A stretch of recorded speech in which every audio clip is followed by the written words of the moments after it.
오늘 성경 말씀은 로마서 8장 1절과 2절 말씀입니다. 제가 읽어드리겠습니다. 그러므로 이제 그리스도 예수 안에 있는 자에게는 결코 정죄함이 없나니 이는 그리스도 예수 안에 있는 생명의 성령의 법이 죄와 사망의 법에서 너를 해방하였음이라. 오늘은 성경 본문을 통해서 자유를 누리자라는 제목으로 말씀을 나누도록 하겠습니다. 사람들은 자유로운 삶을 살기를 원합니다. 그런데 오히려 자유로운 삶을 포기하고 강한 권력 밑에 예속되려는 사람들의 모습을 기록한 책이 있습니다. 바로 독일 출신 사회 심리학자 에리 프롬이 1941년에 쓴 자유로부터의 돕기라는 책입니다. 이 책의 배경은 기존의 봉건적 질서에서 자유를 얻은 독일 국민들이 그 자유를 반납하고 권위주의적인 나치를 지지하며 스스로 독재자 히틀러와 나치의 지배를 받으려고 하는 모습을 안타깝게 바라보며 쓴 책입니다. 그래서 책의 제목이 자유로부터의 도피입니다. 성경에도 이와 유사한 장면이 있습니다. 하나님께서 애굽에서 종살이하던 이스라엘 백성을 애굽에서 구원하여 비옥한 가나안 땅으로 인도하십니다. 이제 이스라엘 백성들은 더 이상 종의 신분이 아니라 자유로운 신분으로 하나님이 예비하신 비옥한 가나안 땅에 수확을 자유롭게 누리면서 살 수 있는 기회가 주어졌습니다. 하지만 이스라엘 백성들은 가나안 땅을 가는 여정 중에 조금만 불편하거나 힘든 일이 생기면 여지없이 하나님을 원망했고 심지어 애굽에서 종살이를 그리워하며 애굽으로 돌아가려고 했습니다. 하나님이 제공하신 자유로운 신분으로부터 도피하여 애굽의 종살이로 돌아가려고 했던 것입니다. 이런 모습 역시 자유로부터의 도피라고 표현할 수 있겠습니다. 더 정확하게 표현하면 하나님으로부터의 도피라고 할 수 있겠습니다. 이들은 하나님의 인도를 받고 있었지만 하나님을 생각하기보다는 땅의 것을 생각하는 것이 훨씬 더 익숙하고 쉬웠습니다. 그래서 그들은 조그마한 고통과 고난도 견디기 힘들었던 것입니다. 땅의 생각에 익숙한 사람은 늘 고난이나 죽음에 이르는 고통을 실제보다 훨씬 크고 괴로운 것으로 느낀다고 합니다.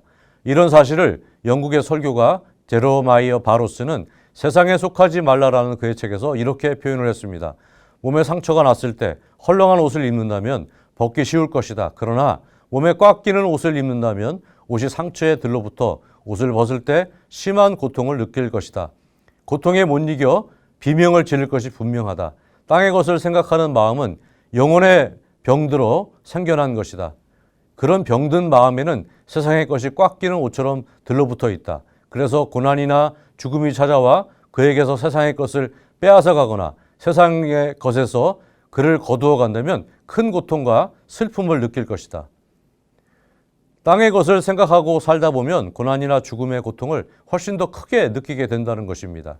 그러나 이런 사실을 잘 알고 있고 또한 우리의 정체성이 하나님 나라를 향해 가는 하나님의 자녀라는 사실이 분명하다고 하더라도 우리는 땅의 생각을 쉽게 떨쳐버리지 못할 때가 많이 있습니다. 그래서 광야의 이스라엘 백성들처럼 우리도 언제든지 상황에 따라 하나님이 주신 자유를 버리고 애굽의 종살이로 돌아갈 수 있는 위험 요소가 있는 것입니다. 우리는 눈앞에 보이는 현실의 우선순위를 빼앗기기가 쉽고 우리는 눈에 보이는 것이 늘 익숙하고 아름답게 보이며 우리는 남들처럼 사는 것을 편하게 생각하기 때문에 영적인 생각보다는 땅의 생각에 사로잡혀 살 때가 많이 있습니다.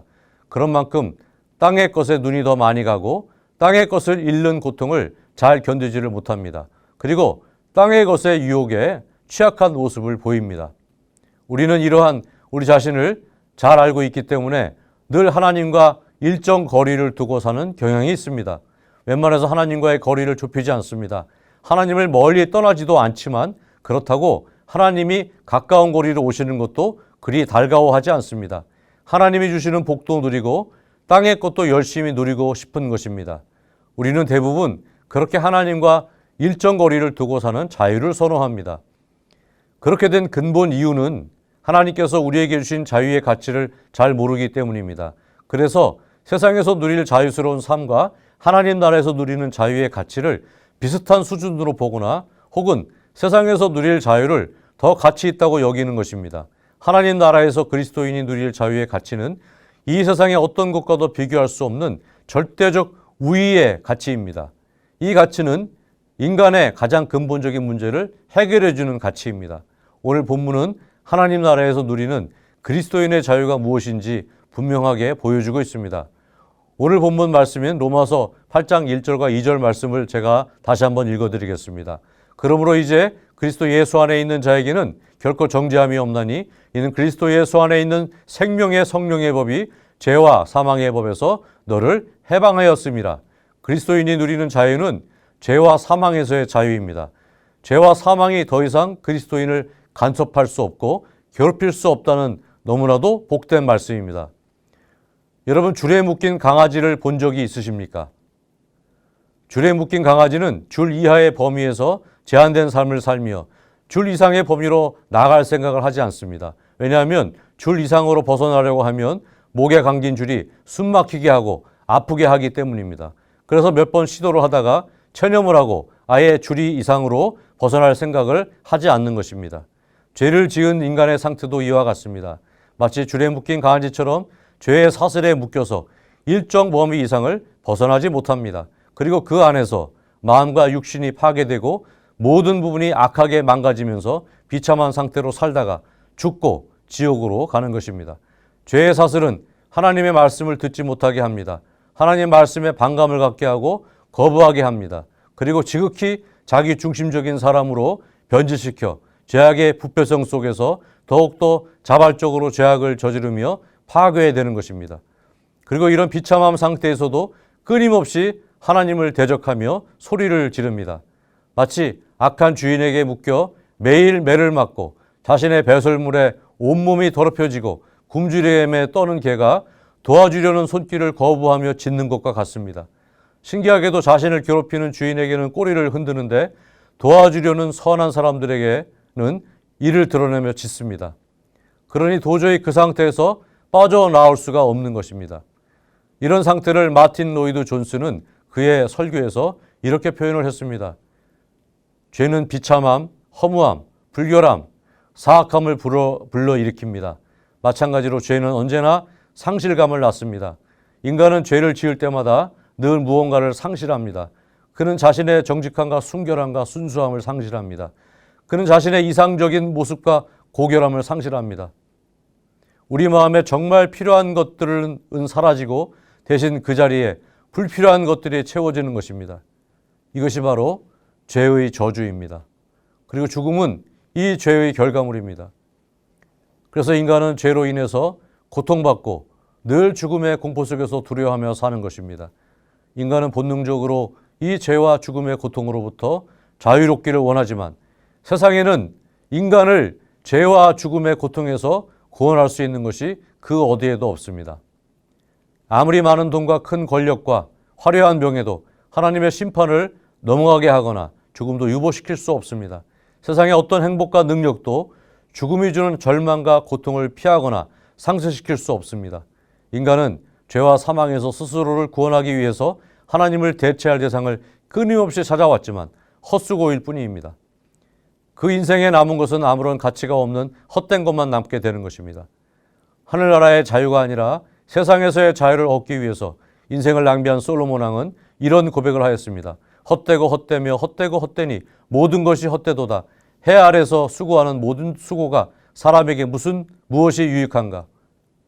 또한 야고보서 4장 14절 말씀은 인생에 대하여 이렇게 말씀합니다. 내일 일을 너희가 알지 못하는도다. 너희 생명이 무엇이냐? 너희는 잠깐 보이다가 없어지는 안개니라. 인생의 가장 근본 문제인 죄와 사망의 문제를 해결하지 못하면 인생은 안개와 같이 잠깐이며 헛된 인생이 될 수밖에 없는 것입니다. 이렇게 강력한 죄와 사망의 고통 속에서 하루하루 비참하게 살던 인간을 불쌍히 여기신 예수님께서 인간의 죄와 사망의 사슬을 끊어주셨습니다. 예수님은 십자가 위에서 인간이 받아야 할 죄의 대가를 대신 치르심으로 인간을 그 사슬에서 풀어주셨습니다. 그리고 죽음에서 부활하심으로 인간의 죽음의 사슬을 끊어주시고 그 인간이 하나님 앞에서 자유롭게 살 수 있는 기회를 주셨습니다. 그래서 인간에게 죄와 죽음에서 영원한 자유를 주셨습니다.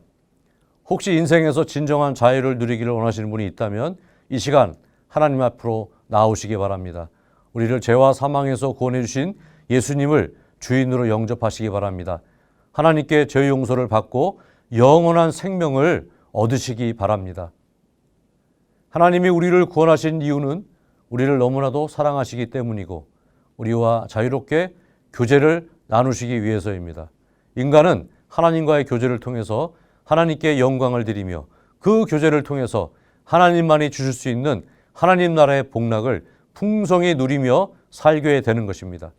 이 모든 축복은 죄와 사망에서 자유를 얻은 후에 누리는 축복입니다. 우리는 신앙생활을 하면서 과연 내가 죄와 사망으로부터 자유를 풍성하게 누리고 있는지를 점검해야 합니다. 종교개혁자 마틴 루터는 이 자유의 문제에 대하여 심각한 고민을 하였습니다.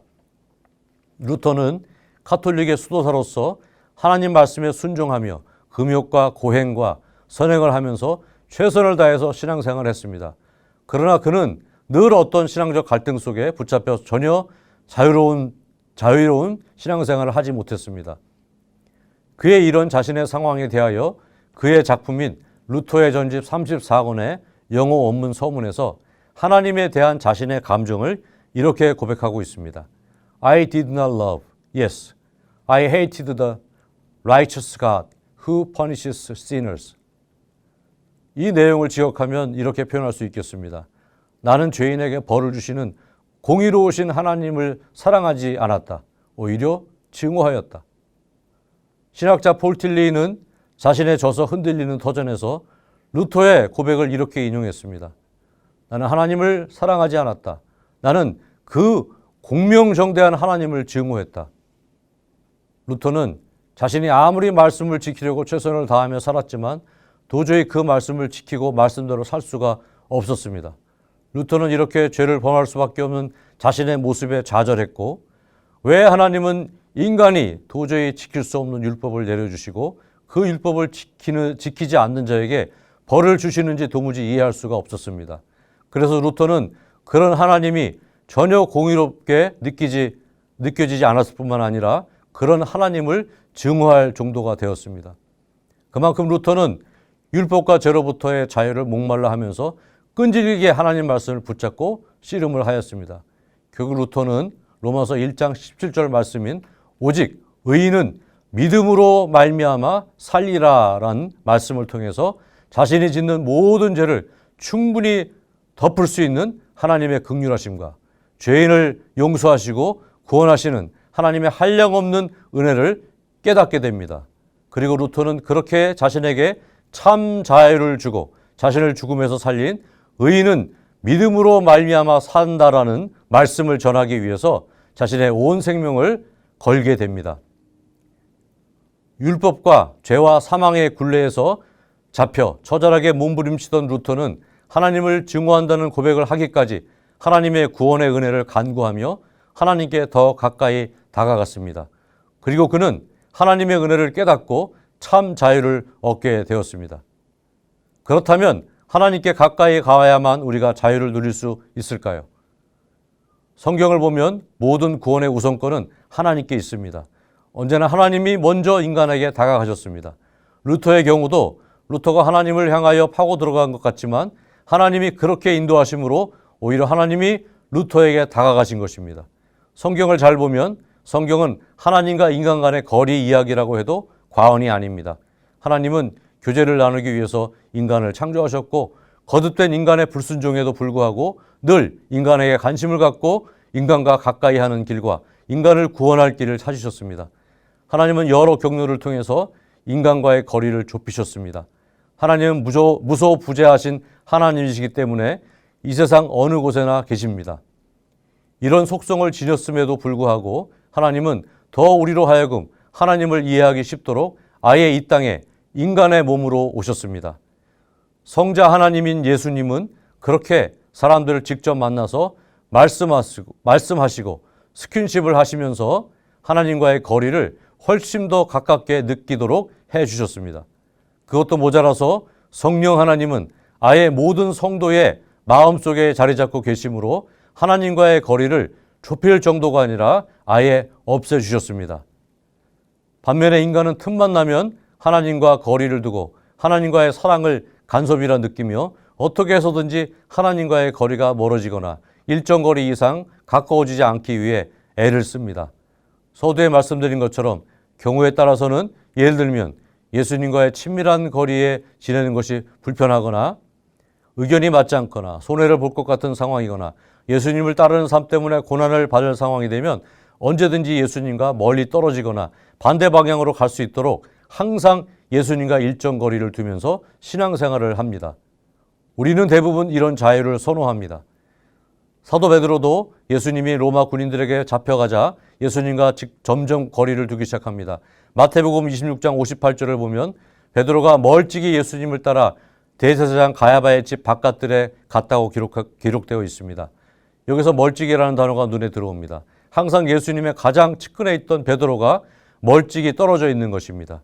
이것이 비단 물리적인 거리뿐만 아니라 베드로의 마음이 멀어지고 있는 것을 의미합니다.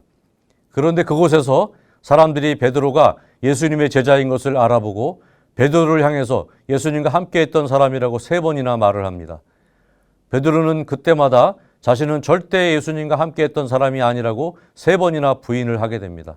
그리고 닭이 울었습니다. 예수님 말씀대로 새벽 닭이 울기 전에 베드로는 3번 예수님을 부인했던 것입니다. 베드로는 밖으로 나가 통곡을 합니다. 예수님의 말씀이 기억났습니다.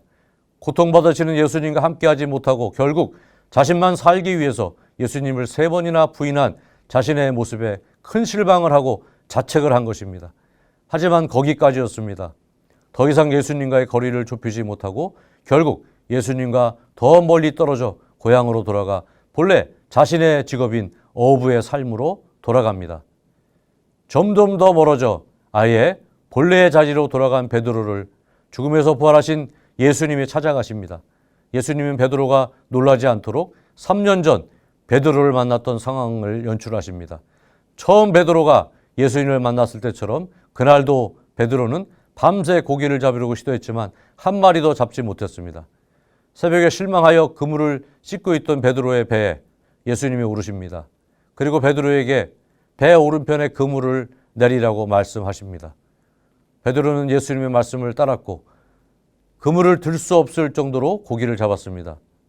전혀 예수님을 알아보지 못하던 베드로와 제자들은 이 기적을 경험하며 예수님이 오셨다는 사실을 깨닫습니다. 그리고 베드로는 배에서 바로 물로 뛰어내려 예수님을 향해 뛰어갑니다. 베드로가 무슨 면목으로 예수님께 뛰어갈 수 있었겠습니까? 너무나도 죄송스러웠지만 예수님을 뵐 면목이 없었지만 그러나 베드로의 마음에 분명한 것은 이 모든 죄의식을 뛰어넘는 그보다 앞선 마음, 바로 예수님에 대한 사랑이 있었기 때문입니다. 비록 베드로의 사랑이 예수님의 사랑처럼 완전하지 못하고 죽음 앞에서 자신이 살기 위해서 예수님을 부인한 비겁한 사랑이었지만 그러나 베드로는 분명히 자기 실력만큼 예수님을 진심으로 사랑했던 것입니다. 예수님이 자신을 얼마나 사랑하고 아끼고 사랑했는지를 그 사실을 한시도 잊을 수가 없었습니다.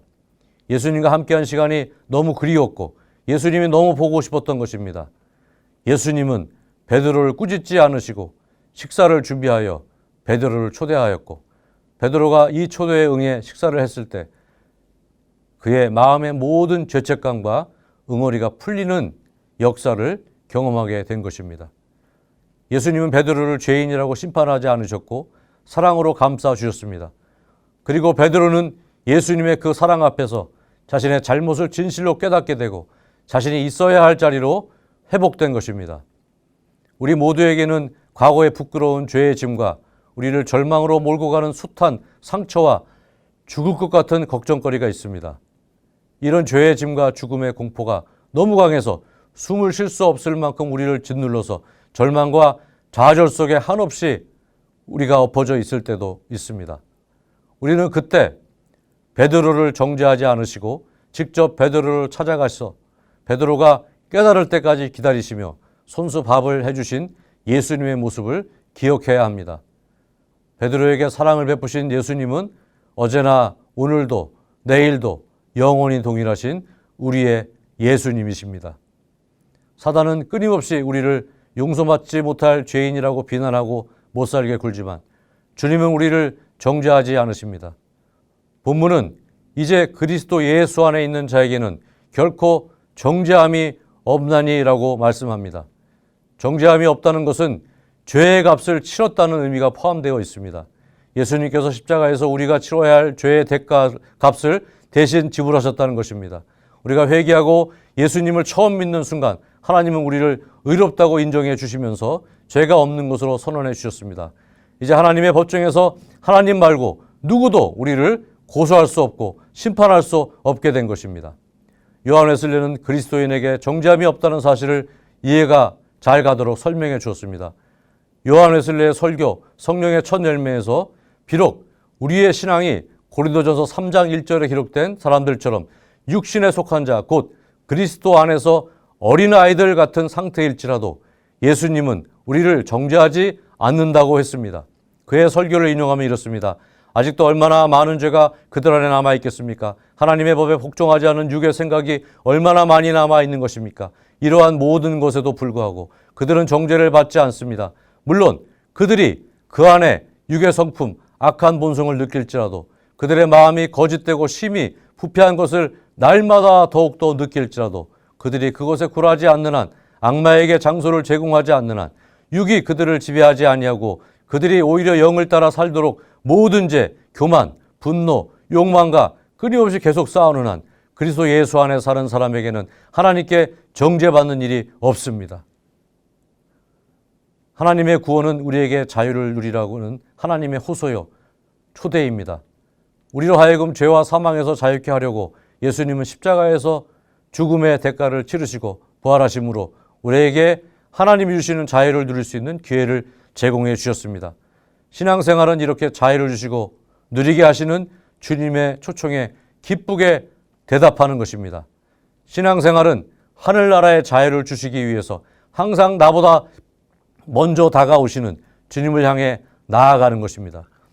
예수님은 하나님을 미워했던 루터도, 예수님을 배반했던 베드로도, 어린아이같이 성숙하지 못했던 고린도 교회 교인들도 전혀 정죄하지 않으시고 그들에게 먼저 다가가셔서 그들을 안아주시고 하나님 나라의 자유를 누리게 하셨습니다.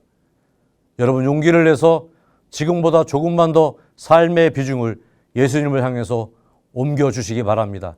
내가 섬기는 교회에서, 내가 섬기는 가정에서, 내가 섬기는 일터에서 예수님을 향해서 한 걸음만 더 발걸음을 옮겨주시기 바랍니다. 이 길이 생명의 성령의 법을 따르는 길이고 죄와 사망에서 자유를 누리는 복된 길입니다. 기도하겠습니다. 사랑의 하나님, 감사합니다. 우리를 죄와 사망에서 자유케 하신 주님의 은혜에 감사를 드립니다. 주님이 주신 이 귀한 자유의 은혜를 언제나 기억하게 하시며 일상의 삶 가운데 이 자유를 풍성히 누리는 복을 허락하여 주시옵소서. 또한 이 귀한 자유의 은혜를 주변에 전하는 우리 모두가 되게 하여 주시옵소서. 예수님의 이름으로 기도드립니다. 아멘.